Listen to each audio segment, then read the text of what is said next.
Your Excellency, now we proceed with the march past.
Our distinguished guests, the parade is formed up.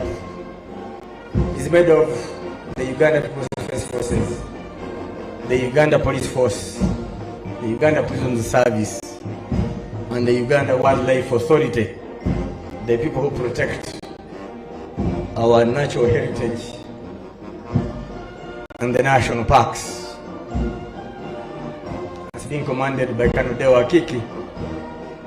Substantively, he is the Deputy Director of Defense Public Information and is deputized by a son of the soil, Lieutenant Colonel Wabuye. Enjoy the music.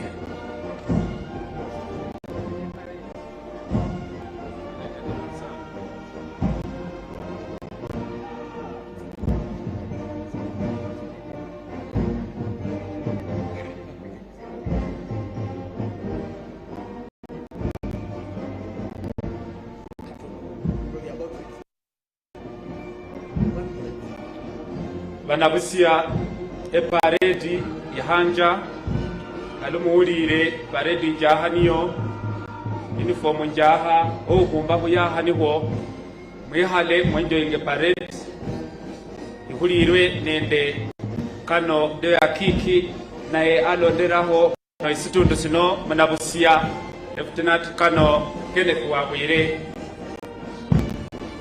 As colors come in, we shall be requested to stand in honor of the colors.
Please resume your seats. Thank you. Enjoy the parade.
Change of tune comes with change of step.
Your Excellencies, as you notice, a new group joins the parade in white t-shirts.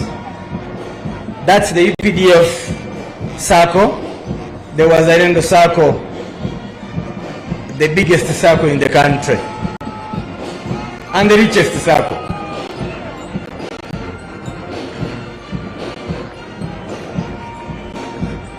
And we must graduate is due. We learned from our neighboring brothers in the Republic of Kenya. They have older circles, and we did benchmark with them. Behind them are UPDF acrobats, showing the skills they have, besides knowing how to deal with enemies of peace.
Thank you for those hands. We appreciate them.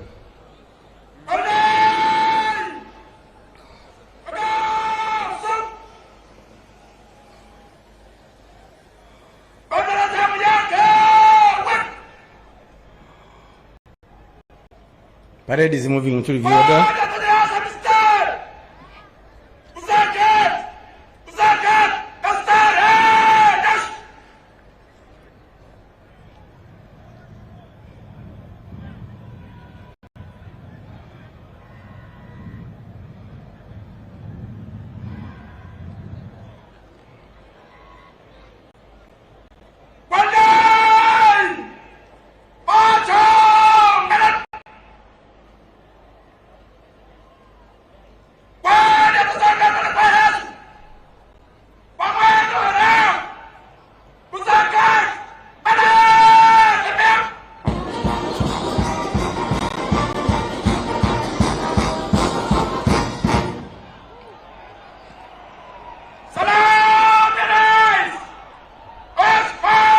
Shall we all stand?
Please take your seats.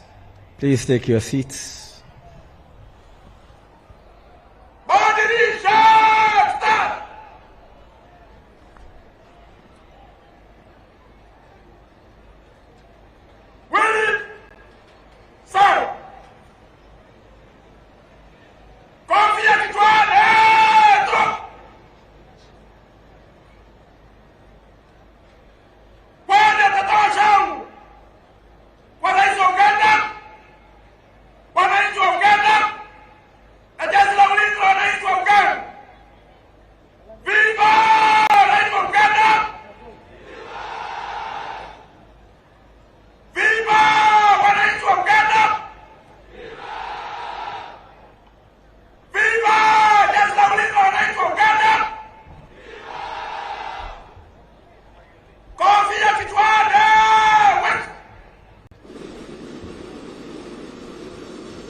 As we come towards the end of the parade commander requests for permission to march off with the colors, and soon after we shall have another event, this time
Your Excellency, when we see what is happening today, and then we think about the theme of Independence Day, a recommitment to secure and fortify our destiny. This is a real demonstration of fortifying what we have as a country. Maybe the people have not yet seen how we protect our colors. This is it.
Your Excellency, the way we are securing the colors is the way we should secure what we have achieved in terms of socio-economic transformation, industrialization,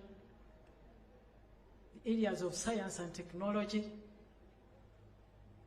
agriculture. Your Excellency, you have really brought us so far, and what you have given to us should be secured and fortified.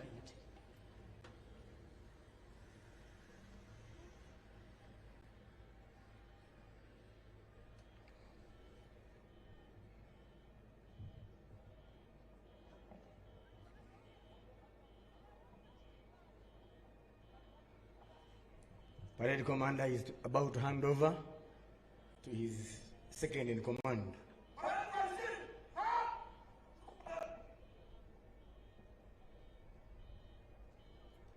Waheshimiwa wageni waalikwa, tunashukuru sana muda mliochukua mkajiunga nasi kusherehekea siku ya uhuru wa mara ya 62.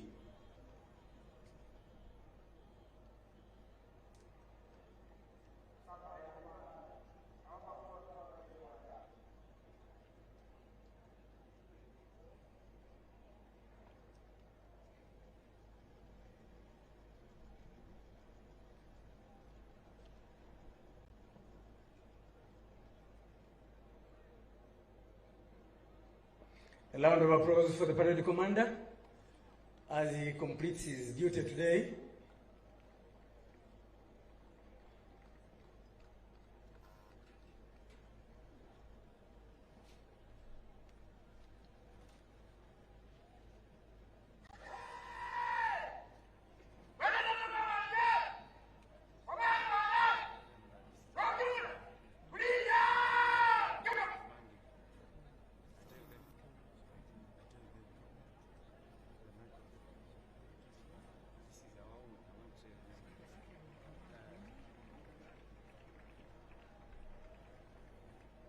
Omundi hadira mu paredi ngaluko babolere mwana isitundu mwana wemwe bamulanga Lieutenant Colonel Kenneth Wabwire mumubire hendulu mumusangalireho oyo niye ohubiri ku paredi no era umuhongu waye hamuberesa yesa dumire atuseo amaikaye atuseo paredi dawe basa UPDF dawe basa president oberesa bana befe bebusia ahakisa bahola imbirimo kitiyo mumaye bangi muno abasami abagwe abalumaye mulala wabo niyo Dr.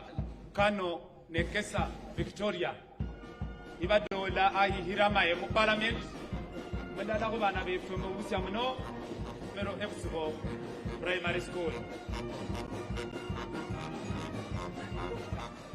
Dr. Kano Dr. Kano Nekesa Victoria oyo musawo niye era mulala ku basawo ba president na isa kino abamaye bamudolo bahihira mu parliament dabwe basa president nende bamaye okuberesa abana befe ebusia bana busia bosi bahola imirimo akulu mumaye era balina abazade balyano abana bemwe mubasomese bengere maye bachokuwebo mukisanga lukubona owasefwe Lieutenant Kano Kenneth Wabwire byaluholano mwebale muno.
Stand by.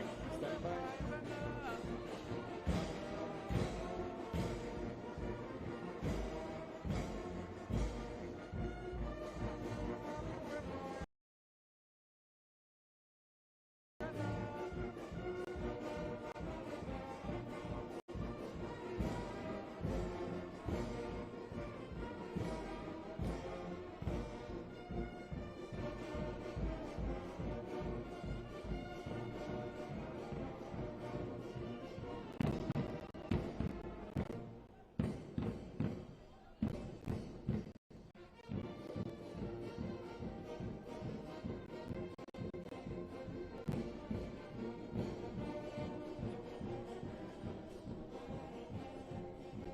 Your Excellencies, as the band marches off the field, the ground, I present to you Juksu Group.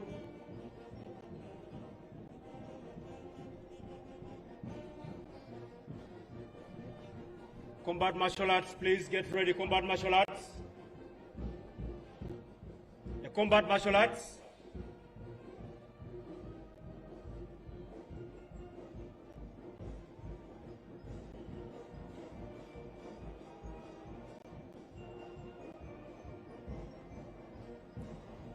Use that space is enough.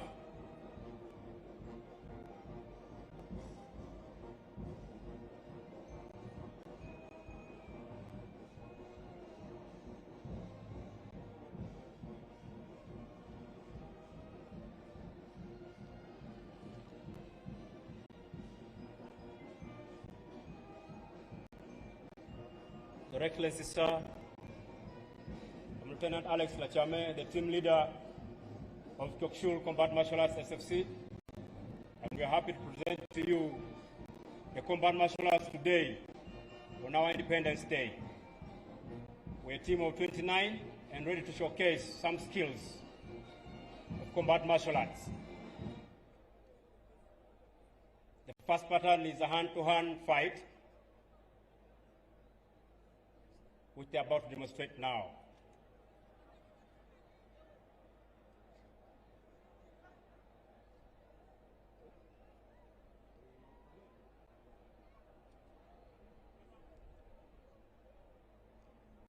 Yes, you can begin. Combat martial arts, go ahead.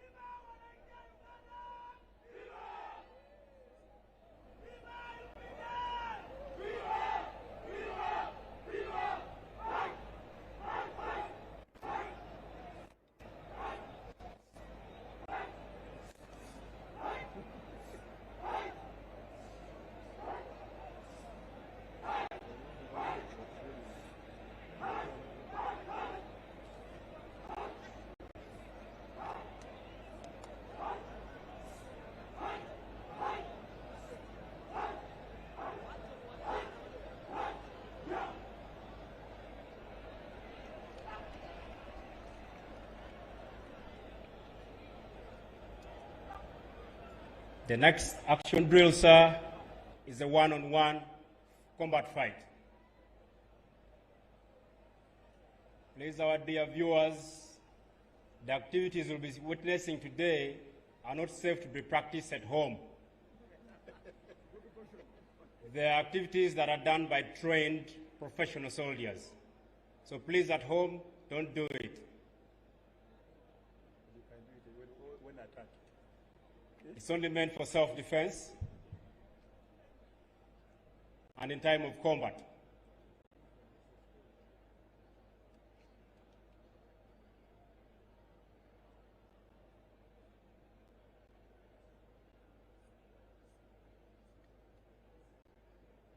That's a one-to-one combat fight.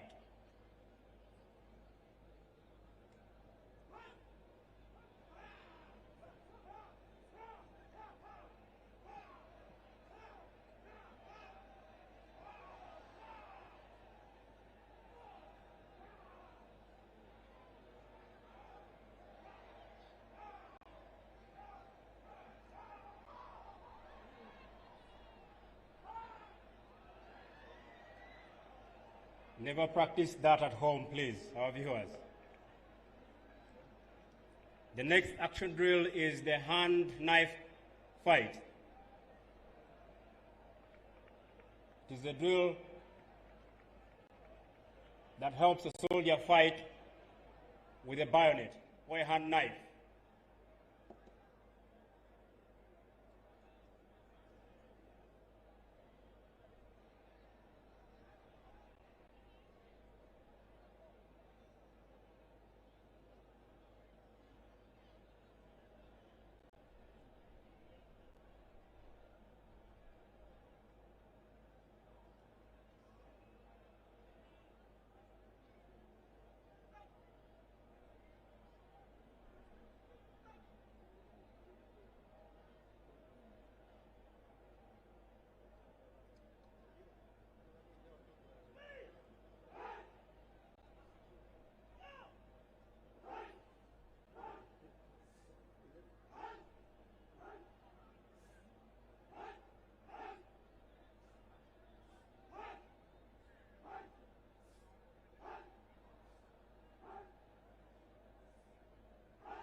you. The next action is 1 fighting 2.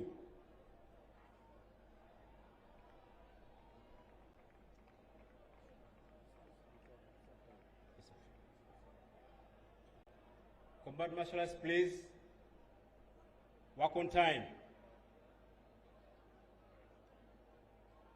Work on time.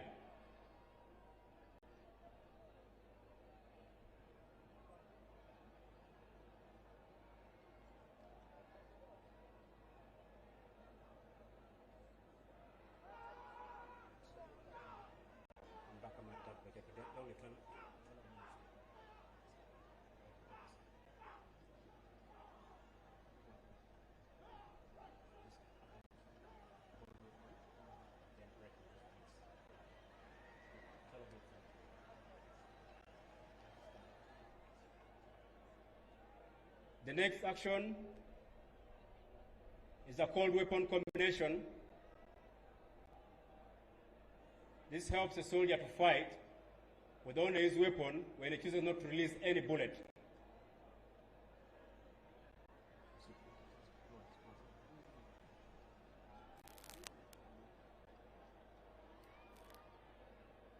As they are coming on stage, please prepare for the next activity.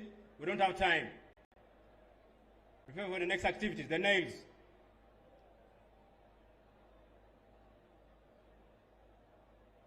Bring the nails.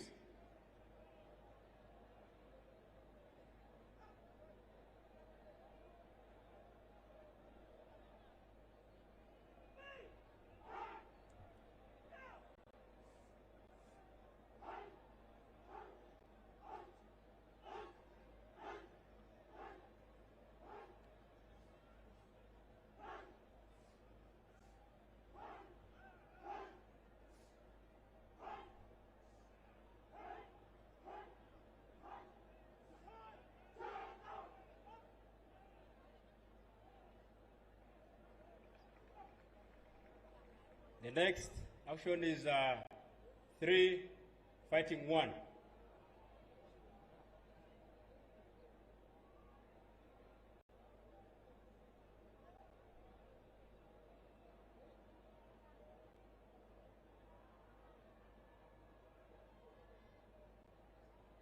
Come on, let's go.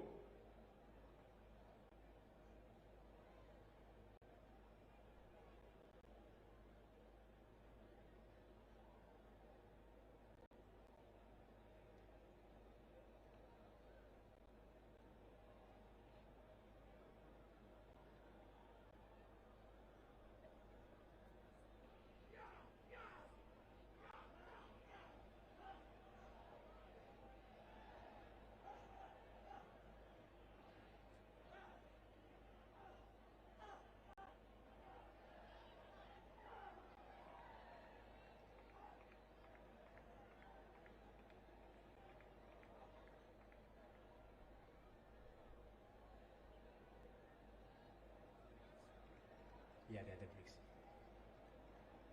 Your Excellency, sir, those are young female soldiers, and about to showcase you how they are going to break those blocks there made of cement and sand. Command Marshal, please prepare for the next action. That's Private Atipabeti.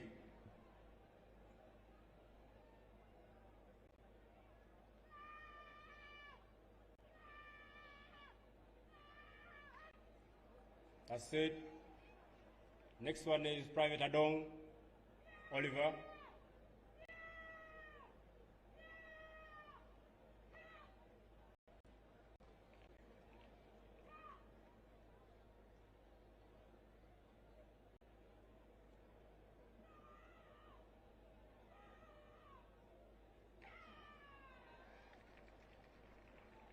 Thank you. Please, dear viewers, you never practice this at home. They're not safe at home. Those you see there are live nails, 5 inches, all nailed on the board of softwood. And somebody is about to jump on them with a live foot, with no shoes on bare feet.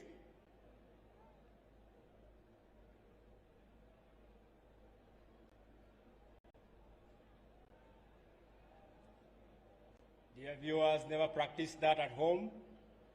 It is done by a trained professional.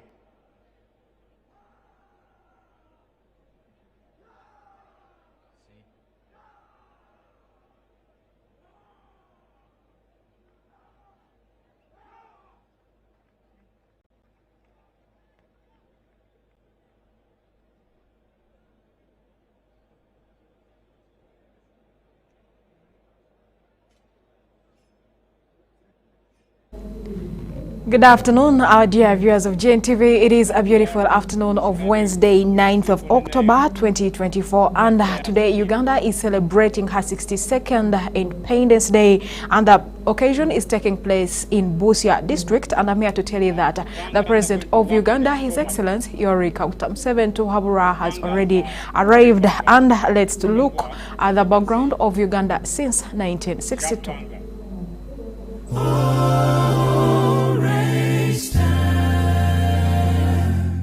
BUSIA district is buzzing with excitement as it hosts Uganda's 62nd Independence Day celebrations today.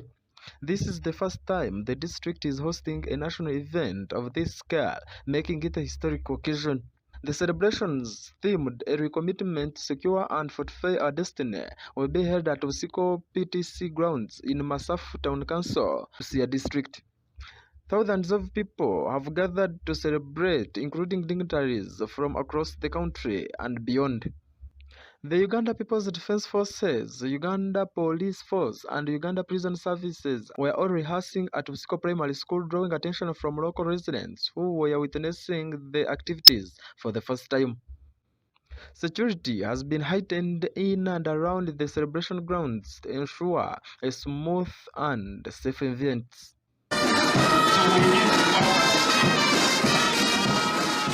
It is remembered on 9th October 1960. As Uganda celebrates its independence today, the President of Uganda, His Excellency Yoweri Kaguta Museveni, will preside over the function.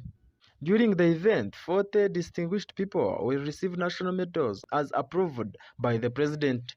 The awards include different categories, namely the National Independence Medal, Diamond Jubilee, Royal Triangle, and Long-Serving Police, among others. For this year, the list includes 5 women. GNTV at war. Mzee Yoweri Kaguta Museveni, you are most welcome to BUSIA district. Occasion, and as GNTV we shall continue bringing you live broadcasts of what is taking place in BUSIA district. Now, away from that, the President of the Republic of Central African Republic, His Excellency Faustin Acheng Taudera, has visited the Republic of Uganda on a 3-day visit. His Excellency Yoweri Kaguta Museveni welcomed him in our country, Uganda. We have more. Communicate on the occasion of the official visit to the Republic of Uganda by His Excellency Faustin Acheng Taudera, President of the Central African Republic, from the 7th to the 10th of October. His Excellency Faustin Acheng Taudera, President of the Central African Republic, commenced for the official visit to the Republic of Uganda, during which he will attend the 62nd Independence Day anniversary celebrations at BUSIA, Uganda. Your Excellency, you're most welcome to Uganda. Vos Excellences, soyez très bienvenus en Uganda. We have had a very good discussion bilaterally Nous avons eu une très bonne discussion bilatérale. in Uganda. Voilà ce qui s'est passé ici en Ouganda. We were able to build a strong internal force Nous avons pu construire une force intérieure qui était très forte. starting with the student movement, Commençant par le mouvement des étudiants, which then eventually went into the armed struggle. qui a par après se joint à la lutte armée, And then we linked up with the peasants. et nous sommes mis d'accord avec The peasants. les paysans. So here we have a strong base Nous avons une base très très forte in terms of the politics en termes de la politique armed forces, les forces armées and the economy now. et l'économie maintenant. So we are moving. Donc nous sommes en train de bouger, nous bougeons. And I can see a number of other African countries are coming up. Et je vois également beaucoup de pays africains qui sont en train de se développer. President Yoweri Kaguta Museveni is one of the most loved Pan-African leaders, supporters of Pan-Africanism.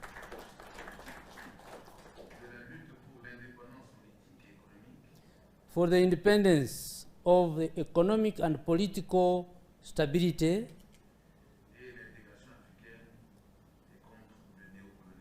and African integration and against neocolonialism. A great visionary, you have transformed. I know you have transformed the people of Uganda, the friendly people of Uganda, the brotherly people of Uganda, you have transformed them.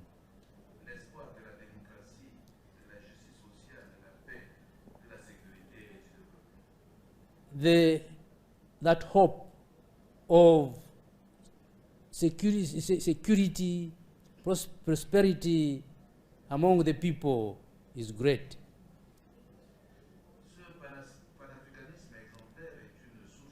This example of Pan-Africanism is a source of inspiration to current generations in Africa. It is then my biggest pleasure and gladness to be on your side, to be part and parcel, to take part in your national celebration. GNTV at war. Now, away from that, the Mbarara City residents and leaders from the National Unity Platform have come out to strike again on the issues of bridges in the heart of Mbarara City. They warn leaders, saying that let it come 2026, they will not be voted again.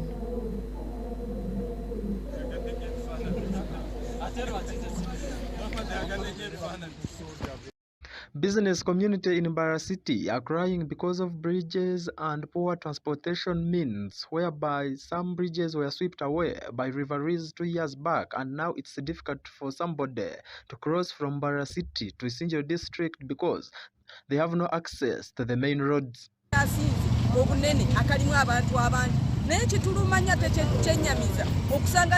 are cut off from the main town. Katete ward okufira the businesses on Nazife, because this is the shortcut. Joining a town. This is the shortcut okuvanya mitango kugenda wa town. This call was made by the National Unity Platform supporters and leaders in Mbarara City, alongside some leaders in the city, saying that this has hindered the transportation means in the city. Hatu bakosobwa atu kutambuza abantu usiri konka bukita abantu yana abantu bashata basigaza bashata mu family emwe bakatobera ubwato bwakoraki amizi gabatwara so ntushasha kushanga ngu Mbarara City turiyo mu mbera nkeje. According to Kabagambe Julian, requested Mbarara City leadership to resign peaceful because residents are suffering like they are not in Uganda, and also asked the Parliament of Uganda to think about people in Mbarara City. The divisions ezikola Mbarara City, the old one of the old divisions. Nekyewunyisa tekyennyamiza but we are cut off from the town, from the main town. Olutindo lwaffe nga bw'olulaba lwagwamu babeera bateekawo bibaawo twasaba batukolere olutindo olulungi. Meya, Lord Mayor Mr. Kachebezi ayina ensonga ze lwaki olutindo lwaffe talukola. Babeera basaba essente buli mwaka nga balyandye kati tuli cut off emotoka tezisobola kugenda eno business zonna zaafa olw'embeera gye tulimu olw'olutindo luno nga bw'olaba aba bodaboda kati be bayitawo bokka era wa bodaboda alina ebintu ebingi tayitawo naye nga business eziri wano. The chairperson LC1 Chianjasel Agaba Anthony said that people in 2021 made mistakes by voting fake leaders that didn't perform to the expectations and urged residents come 2026 to elect people who will work for them as they expect. He further warned those leaders that were elected and didn't perform to the expectations, saying that come 2026 they will not be voted again because everyone now knows and sees what they have done for the city. Binagwa ebirala abantu bali mu complaininga kati ng'olutindo lwa Katete. Olutindo lwa Katete abantu beemulugunya balwana beekalakaasa lwakuba balodi meya ne bakansalas betwalonda otadde ne ba MP tebalina kye bakoze. Eryekubo baaligala awali olutindo kati bali myezi ng'ebiri nga balugadde. Eyo waliyo bizinesi z'abantu abantu bizinesi zaafa zonna awo we wali ekkubo shortcut etwala abantu eri isinjiro shortcut yavaawo naye n'ekigiremesa tokiraba kubanga sente weziri kati twagamba kanso terina sente zikola agency ne bakola olutindo ne balukola agently abantu bebanga bayitako nga baprocesinga sente nene zigenda olukola bulungi. Peter Mpaka, the aspiring Lord Mayor of Mbarara City on the National Unity Platform ticket, said that community have started building temporary bridges to see that they can easily access other areas. And this comes following the death of some people in Rivarizi. Konkeri izoba tuliyo ntwenda ngu tubereke entinde zinde zikwatagenda na Rivarizi ezirikubi. Aha turi na hansi ya Mbarara University. Side y'eruguru ni Kamukuzi Kakoba division, side je yenyuma yanje ni Nyamitanga division. Sero bajote kitovero. Orutindo rukakorwa mbwire bwa Wilson tumwine nimureba rukagwa.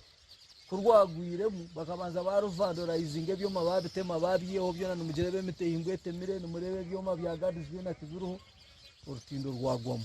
Kurwagwire muna naka ko kureba karuho abantu nubo baketirira abataka. So nshasha munonga kushanga ngu abana ba university aha ukureba mu ryo bwati amizi kugabire ninjo mwako gwahwire gitara abantu bashatu. So nshasha munonga kushanga ngu Mbarara City a level ya city. Also, some leaders from the National Unity Platform, like Honorable Bongo and Honorable Wilbur, said that they are paying money to cross in other divisions in the same city. They confirmed that they pay 5,000 everybody, and that is a lot of money compared to the businesses in Katete and other areas that are affected by poor transportation. Okirabo engudo zaffe zonna zaafa simanyi nsonga lwaki yaba betwasindikayo batuula oba batukolera bye twagala nalwo lwafa era twalwekolera ng'abantu ku maanyi gaffe okitegedde baaba era tusaba ab'obuyinza mutuyambeko bukira omuntu wa wansi amanya gaffe nsigadde nze Bwongo wano mu Kiteebero. Katete okubona Nyamitango iyo shortcut yawe yokuza omutawuni tokamba shashure misuru mba tukubagiza nsoni kakazo tambuko roti no kuba kureba bakaza kuriya buyaye misuru bakabuba kweba kujamu eje misuru bakuza kuyo amanya gafe barabaha wesije wirba. Efforts to access the city leadership were all in vain, and no one commented on the issue. Kule Robert GNTV in Mbarara. Thank you, Kule and Zaya, for that report. Now, as we come to the end of today's bulletin, opposition members of parliament have asked the chairperson of the Parliamentary Committee on Legal Matters on the ways on how to elect the leader of opposition, and this comes after Honorable Richard Loom presented this motion on the floor of Parliament. Let's take a look. For removal of the leader of opposition, and I hope you addressed your mind, page 3. I hope you address your mind to the act which is supposed to be amended, particularly the ground therein. And if you have addressed your mind to that act, I would want you to tell me how incompetence as a ground is going to be determined and how clear it is, how misbehavior as a ground is clearer and how it is going to be determined, and inability to perform. I would want you to look at the duties of the leader of opposition under section 6A of the Act, and then tell me how those duties, unless others are added, one can be seen to have been unable to perform, and how that is going to work. We need to address our mind on that, and as we may think and agree, so we need to move an extra mile also to see how best Kenya has been able to do so, and vis-a-vis the Tanzania. Even I wish even to ask our guests, in your research, because now we are looking, at least these countries which are like British colonies, do you have any other country where you can just give us your view in time?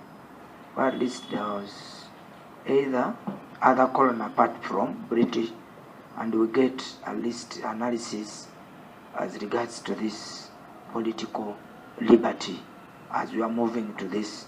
But for me, even I may conclude that you have already given your conclusion on the position. 6E of the Administration of Parliament Act, Amendment Act, says role and function of leader of opposition. And these are the ones. One, the principal role of the leader of opposition is to keep the government in check. How do you determine incompetence in respect of that role? And who determines it? Two, the leader of parliament or opposition shall, under subsection, in consultation with his or her party leadership, appoint shadow cabinet for members of the opposition. How do you determine incompetence in view of that? Three, the leader of opposition shall be a member of the Committee of Parliament responsible for determining the scheduling of business in the Parliament. Member of the Business Committee.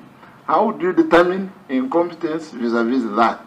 Four, the leader of opposition shall study all policy statements of government with his or her shadow cabinet and give the party's views and opinions on and propose possible alternatives. How do you determine incompetence on that? Would you, since the bill does not, the current bill does not provide other functions other than those in this particular act, would you give us your take on how you determine incompetence in view of these functions? Meaning, at some point, like we have by-elections, there may be a case where another party gets more members and then they lose that position. If you analyze that presentation, it supports the democratization and respects the rule of the majority and the minority. For example, we in the opposition, we have collectively lost power to NRM. In democracy, we are not expected to be complaining, why hasn't President appointed, given us also something here? We are being marginalized and etc. Do we have that right? We don't have that right. He chooses because the winner takes it all. So even in the opposition, when we go for elections, we already know either I win or I become second. So if you are a small party and you have not gathered all the numbers, what makes you have that claim? Because that's what you are trying to propose here. What gives DP, what gives JEMA with one member a louder voice and say, I must be taken care of? Yet you had opportunity to compete, and because people rejected you and gave somebody else, now you are hating the other one. Why do you have a majority? You give me something. Then address us also that the leader of the opposition is an equivalent leader of government business. So can we also now, in the opposition, make a claim that we... Kati olwaleero abali mu side eno n'eri olwo nabo bajja kulonda. Okuteekawo okulonda ani akulira opposition. Kitegeeza nti n'abagamba nti opposition ate the same time nga bali mu gavumenti ekola ki efuga nga babaka ba parliament abo nabo bagenda kulonda. bw'otegendereza baba bangi ojja kufuna leader opposition atali opposition ate nga obuvunaanyizibwa obuweebwa leader opposition mu tteeka alina okucekinga government, alina okuteeka government ku nninga buli kyekola. Ojja kufuna omukulembeze atasobola kuteeka government ku nninga. N'olwekyo tugamba nti etteeka eririwo terina buzibu. Ekiyinza okwogerwako kyokka nti ono ekibiina ekisinza ababaka kisobola okukolagana n'ab'ebibiina abiki abalala, naye enkolagana terina kubeera ate yampaka nti bwe kiba tekikwataganye nabo olwo kyebasazeewo kiganye. Ekibiina kiri ekisinga abantu kiina advantage nti kyasinga ababaka era kirina okukola decision ekola ki esembayo. N'olwekyo tugamba nti ne Kenya bwe kiri, so tekiri wano wokka Uganda. So etteeka lino ebbaga erijja okulongoosa mu tteeka omulamwa gwalwo omutuufu tegulabika, kubanga ekiriwo olwaleero tekirina buzibu. Bw'oba oyagala kujjako leader opposition eyo ng'ensonga emu ebadde eweereddwa mu tteeka, tosobola omuggyako olw'okuba nti tatuukiriza buvunaanyizibwa, yeeyisizza bubi oba takola buvunaanyizibwa bwe. Bw'otunuulira obuvunaanyizibwa obuweebwa leader opposition mu tteeka buli kiriya nnyo, tolina bw'ogenda kusalirawo incompetence eyogerwako misbehavior, tolina bw'ogenda kirambulula, wabula embeera entuufu erina okutambula nti leader opposition waba wakugibwako ekibiina ekimusindika kirina obuyinza obwo era kyo kimala kutuula mu sisitemu yaakyo lwaki kijjako omuntu oyo nekisalawo.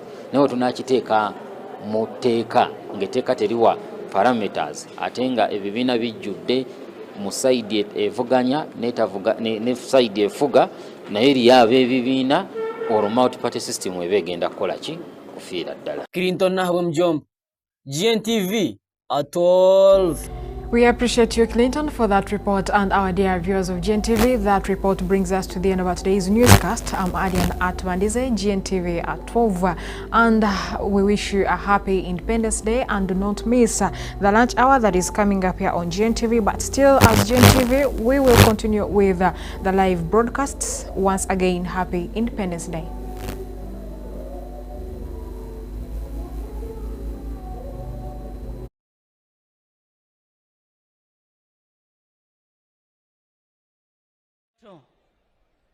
Your Excellency, allow me also to recognize the delegation from Kenya.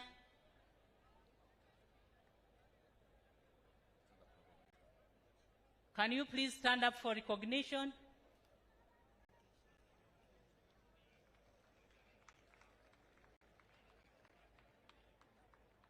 Thank you. And the former Vice President of Liberia. Your Excellency, High Excellency, you're most welcome. It's now my singular honor, Your Excellency, and privilege to invite you to come and address the nation. Thank you for your kind attention for God and my country.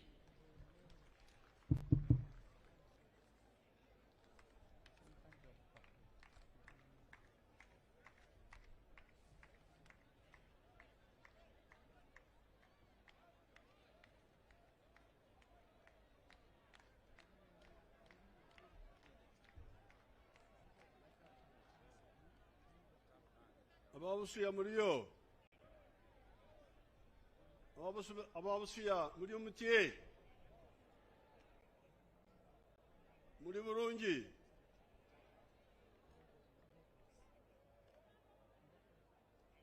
Is this clear enough? You can hear? President muri umuwulira. It's not clear, it's not strong enough.